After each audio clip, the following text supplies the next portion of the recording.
If you look at symbolism, and I have plenty of videos that talk about symbolism,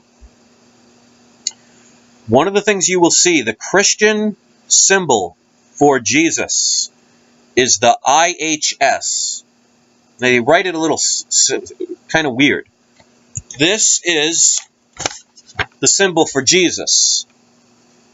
Even though it's supposed to be an I, I've checked into it. A lot of them have the Y, so even the I, it's irrelevant. But the middle, you see the cross, and then that wave, and then a little wavy thing, that's an S. That's the symbol for Jesus. It stands for Lesus Hominum Salvator, which translated is Jesus, Savior of Man. Now, I want you to pay attention to that middle symbol. I always talk about planets and how we are part of a system that people worship. That's why they always look at the skies, as above, so below. This right here is the symbol for the planet Saturn.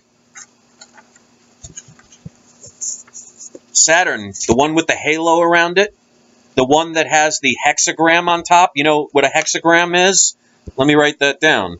This is a hexagram. You could put a 5-pointed star in that hexagram. Google hexagram on Saturn, and you will see the actual image that on the top of Saturn, where it has the halo around the center, you look in the northern pole of Saturn, there is a natural formation that's a hexagon, or a hex. They're talking and they're showing this is the sign for Jesus. Look at this, the middle symbol. Here is the sign for Saturn or Satan. So they're telling you through symbolism who their God really is. And unfortunately, it's not what you think. That's why you see the symbol for Satan.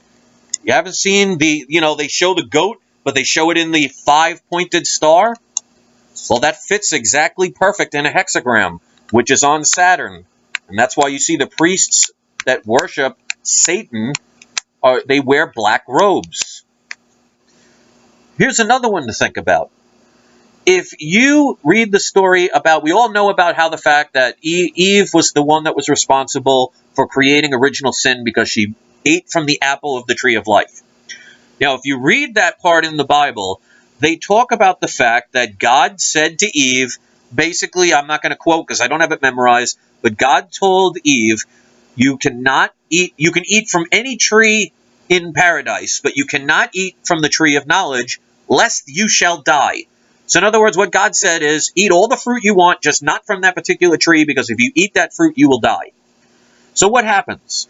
A serpent comes along and starts convincing Eve to eat one of the apples from the tree of knowledge. And Eve says to the serpent, who is supposed to be the devil or Satan, says, well, I can't eat from the tree of knowledge because God said I will die. And the snake said, no, you will not die.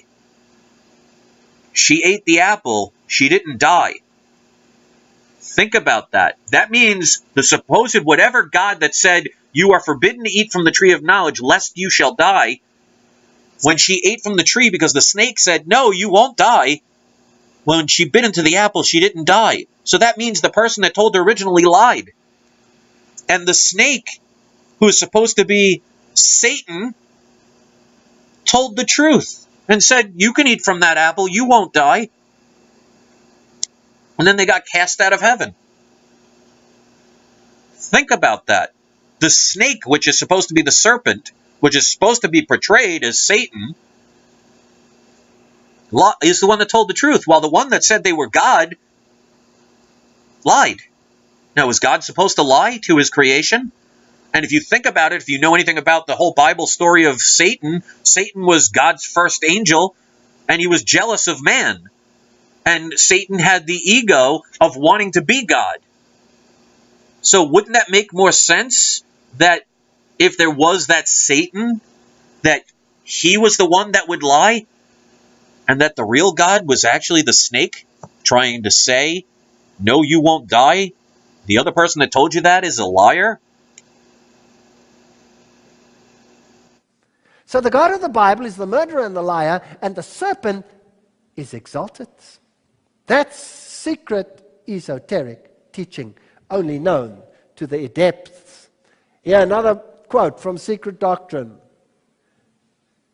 The appellation Satan in Hebrew, Satan, an adversary, to be adverse belongs by right to the first and cruelest adversary of all the other gods, Jehovah, not to the serpent who spoke only words of sympathy and wisdom.